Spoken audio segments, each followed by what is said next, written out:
Nick Walker might have missed the biggest opportunity to win the Mr. Olympia this year. Before the show started, he was one of the 4 favorites together with Samson, Hadi and Derek, and the thing is that all 3 of them were not at their 100%, and everybody can agree that this was Nick's best chance since he's got a structured disadvantage.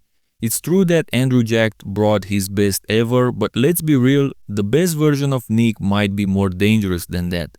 Actually, this is what we're gonna do in this video. We're gonna take Nick Walker's best ever version from the Pittsburgh Pro this year, and it's not me saying this. I made this poll a few days ago and 9,000 people voted this version as Nick Walker's best. Democracy it is then. In this video, you're gonna have Nick Walker with his Pittsburgh Pro 2025 version on the 2025 Mr. Olympia stage to see if this version would have crowned the mutant as the new Mr. Olympia. Front double biceps, and since everybody is complaining about the biceps after this show, you cannot complain about Nick Walker's biceps, which are definitely Mr. Olympia worthy best biceps in the world for sure. Nick also has the best conditioning in this lineup with his Pittsburgh version, closely followed by Hadi and Andrew, while Derek and especially Samson are not on the same level. Also, Nick's lower body, though not the biggest, is definitely the most defined. Now, of course, everybody's looking at Nick's midsection here, and of course it looks good. Now, his structure is not gonna change, but he's got the midsection in check, the abs are nice and tight, he's got a decent V taper for him, and again, he's got the best arms in the lineup. I think these are pretty strong arguments for Nick here. Now, of course, he's not gonna beat Andrew, who has one of the best front doubles of all time. And also I gotta mention the obvious, Samson is dead last as he was completely off at this show, but Nick is battling Derek and Hadi for that second spot, and whichever the ranking being so close, it shouldn't affect too much the final result. The idea is that Nick is in the conversation. Front lat spread, and we cannot say that he's in the conversation with this pose as well. This is Nick's weakest pose, and due to his structure and everything, he cannot hope for more than last place in the front lat.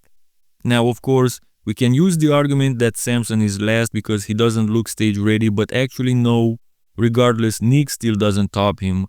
Now, granted, his pose looks decent enough to not hurt his chances going forward in this matchup, but in all honesty, Nick cannot hope for more than a decent last place in this pose. Let's continue.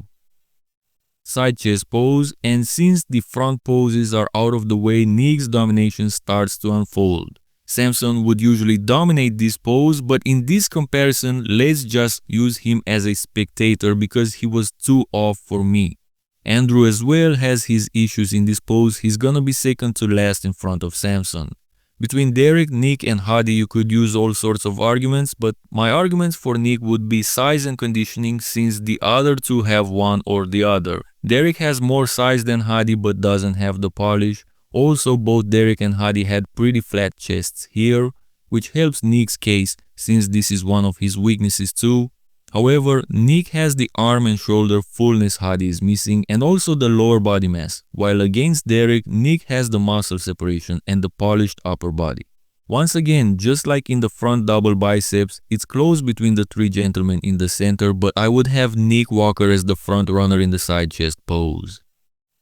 Back double biceps, and once again, Samson would be last, Hadi would be 4th, and Andrew 3rd, as this pose is between Derek and Nick. Now, of course, Derek has the overall bigger back, as he's got the best back in the world today, but as we all learned, this pose is not only about the back itself, where Nick doesn't look much weaker, he's got the second best back in the lineup, closely after Derek. However, Nick has everything else in this pose, from the delts to the peaking biceps and the guns overall, and then the lower body with the best hamstrings of our generation and a more complete lower body as a whole. Derek has those genetically striated glutes which give a nice touch to his pose as well.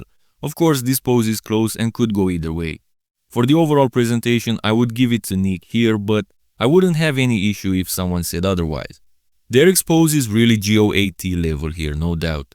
If this video gets 700 likes or 50 new subscribers, we're gonna do another athlete on the 2025 Mr. Olympia first call out. Let me know in the comment section who you want to see next. We already did Ronnie and Dorian. Back lat spread, and honestly, I was expecting Nick not to be as competitive in this other back pose since he's lacking the width that Derek and Hadi have. Now, I don't know why, but Derek's back lat looked pretty underwhelming this year compared to before. This pose is definitely between Nick and Hadi here. Samson is last again and Derek battles Andrew for third. Now between Nick and Hadi, when it comes to the actual back, Hadi has the extra lat width and the back density. However, just like in the back double with Nick and Derek, Nick dominates here with the lower body. Hadi is probably the most conditioned guy today when it comes to the front end size, but from the back he rather looks almost soft sometimes. Nick's lower body is drier, and not to mention the dominance between all three major muscle groups, glutes, hamstrings and calves, where Nick destroys Hadi. I think there is a very strong argument for Nick to win this other back pose as well with this best version of his from Pittsburgh. Side triceps is next, and once again, Nick is the only one that seems to have both the mass thickness and the dry conditioning.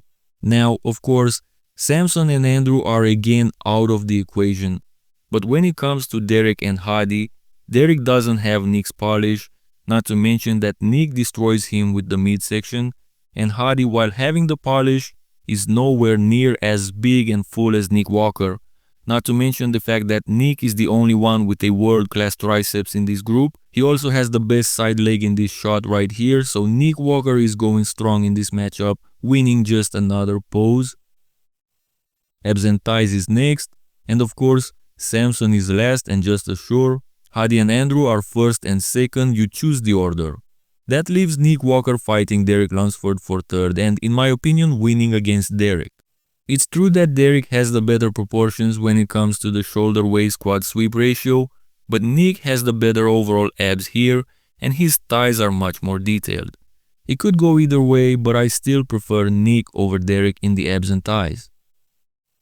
Last pose is the most muscular, and Nick Walker finishes this comparison in style because nobody touches him here. It could be argued that Hadi has that notorious core definition that could give him an argument, but I feel like Nick's midsection and core are strong enough here as well. However, Nick destroys Hadi with the best arms and shoulders in the lineup, opposed to Hadi's, which are the weakest. Also, Hadi's quad imbalance doesn't help his case either. Now, Andrew Jacked would be the third man in this equation since both Samson and Derek are too soft in this pose for me. But between Nick, Hadi and Andrew, I feel like Nick has the best balance of mass, conditioning, fullness, and also the focal muscle groups in this pose, which would be the arms, shoulders, and chest. Nick doesn't have the best chest, but he sure compensates with those guns. Nick Walker wins the most muscular pose. As a conclusion, what can I say?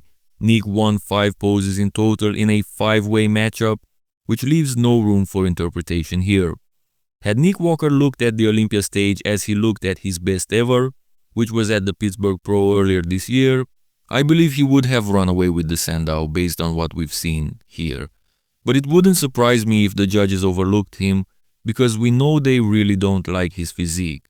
Let me know in the comments below where you think Nick Walker would have placed at this year's Olympia if he came the way he was at the 2025 Pittsburgh Pro. Also, don't forget to like and subscribe to support the channel, and let me know in the comments below what other athlete you want to see next in this kind of comparison.